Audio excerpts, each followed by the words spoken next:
Jesus said, Kristi wípé I've come to seek the lost. nítorí ọmọ ènìyàn jẹ́ láti wá àwọn tí ó nù kiri. I've come to seek the oppressed. Mo wá láti wá àwọn tí ó à ń yọ lẹ́nu. I've come to seek those who are oppressed by the devil. Mo wá láti wá bi àwọn tí Sátánì ń yọ lẹ́nu wò. I've come to seek those who the enemy have turned their life upside down. Mo wá láti wá bi ayé tí Sátánì tilẹ̀ ti yí ayé rẹ̀ po. Those the devil has been using their lives to do experiments. Àwọn tí Sátánì yọ ayé wọn láti máa ṣe iṣẹ́ tirẹ̀. Acts chapter 10 verse 38.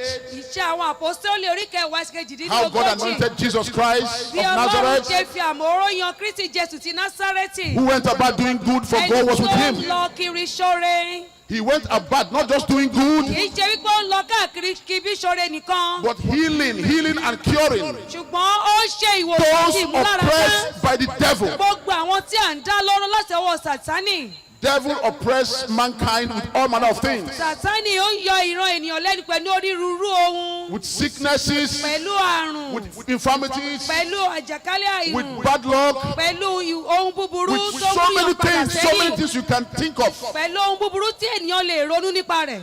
But Jesus has come Ṣùgbọ́n Kristi Jésù máà ti wá. to destroy the works of the devil. Láti wá pa iṣẹ́ ìṣùrùn. 1 John 3 verse 8. Ìwé Jòhánù kìíní orí kẹta ẹsẹ̀ He was kẹjọ. manifested. Ó ní ó farahàn. He came physically Ó wá ní ìrírí ènìyàn. for God to come physically Kí Ọlọ́run kó lè wá lójúkorojú. in the person of Christ. Nínú Kristi Jésù. That shows you how God loved Èyí humankind. tó túmọ̀ sí irú ìfẹ́ ńlá tí Kristi Jésù tó He fẹ́ ìran came ènìyàn. physically Ó wá ní ìrírí ènìyàn tí a lè fojú rí. and he was touching lives Ó sì fi ọwọ́ kan ọ̀pọ̀lọpọ̀ ẹ̀dá. and he's still touching lives. Ó sì fi ọwọ́ kan ọ̀pọ̀lọpọ̀ ẹ̀dá sí i. In John chapter 5, Nínú ìwé Jòhánù orí karùn-ún. the man at the pool of Bethsaida, Arákùnrin létí odò Bẹ́sáídà. he was sick. Ó ń ṣàárẹ̀. He has been sick Ó ti ń ṣàárẹ̀. for 38 years. Fún ọdún méjìdínlógójì. He has tried all manner of medicines, Ó ti gbìyànjú gbogbo oníṣègùn àti òògùn tó lè lò. and he get to a point where he could not even walk again. Ó wá dé ìkóríta tí ò tilẹ̀ lè rìn mọ́. But God was aware of his case. Ṣùgbọ́n Ọlọ́run tilẹ̀ ní ìmọ̀lára nípa ìṣòro rẹ̀. And that day came Ọjọ́ náà wá when Jesus came to that. ní ìgbà tí Kristi Jésù He came to that part of Jerusalem. tó wá sí òpópó ọ̀nà Jerúsálẹ́mù. And the Bible said Bíbélì wípé that Jesus knew his condition. Kristi Jésù ó mọ ipò tí arákùnrin yìí wà. Like so many of us here today. Gẹ́gẹ́ bí ọ̀pọ̀lọpọ̀ wa tí a wà níyìn lónìí. God knows your condition. Ọlọ́run ó mọ ipò rẹ. Jesus knows your condition. Jésù ó mọ ipò rẹ. And he is able Ó sì ṣetán to change that condition. láti yí ipò yí padà. The man at the pool of Bethsaida, Arákùnrin létí odò Bẹ́sáídà. the man said, I have nobody Arákùnrin ní sọ wípé èmi ò I tilẹ̀ ní have no ẹnikẹ́ni. man. Èmi ò tilẹ̀ ní ènìyàn to change my life. tí ó lè yí ìtàn ayé mi I have padà. no man to help me. Kò sí ẹnikẹ́ni tí mo fojújọ tó lè ràn mí lọ́wọ́. But Jesus was standing before him. Ṣùgbọ́n Kristi Jésù ó dúró ní ẹ̀gbẹ́ rẹ̀.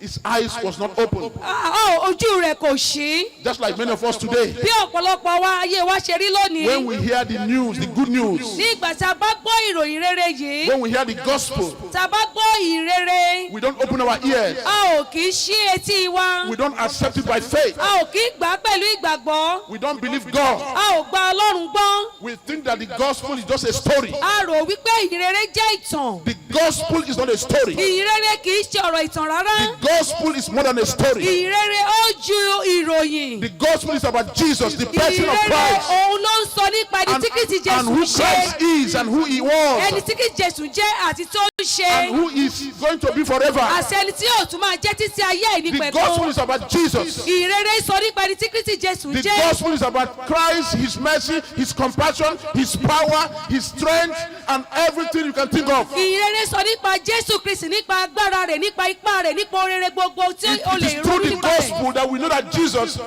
is the creator of heaven and earth. Nípa ìṣẹ̀ ìrere láti mọ̀ wípé Jésù Kristi òun ló dá ọ̀run òun ayé.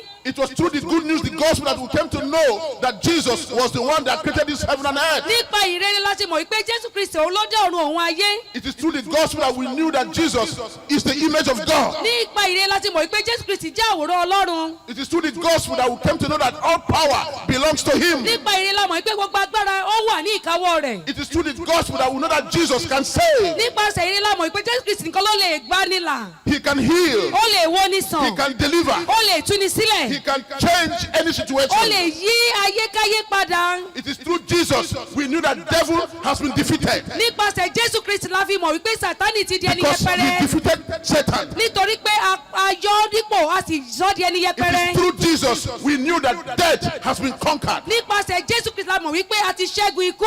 It is through Jesus, through the gospel, we knew that Jesus is the owner of eternal life. nípasẹ̀ Jésù Kristi la mọ̀ wípé Jésù Kristi òun gan ló ní It is through the ayérayé. gospel that we knew that Jesus is the Nípasẹ̀ giver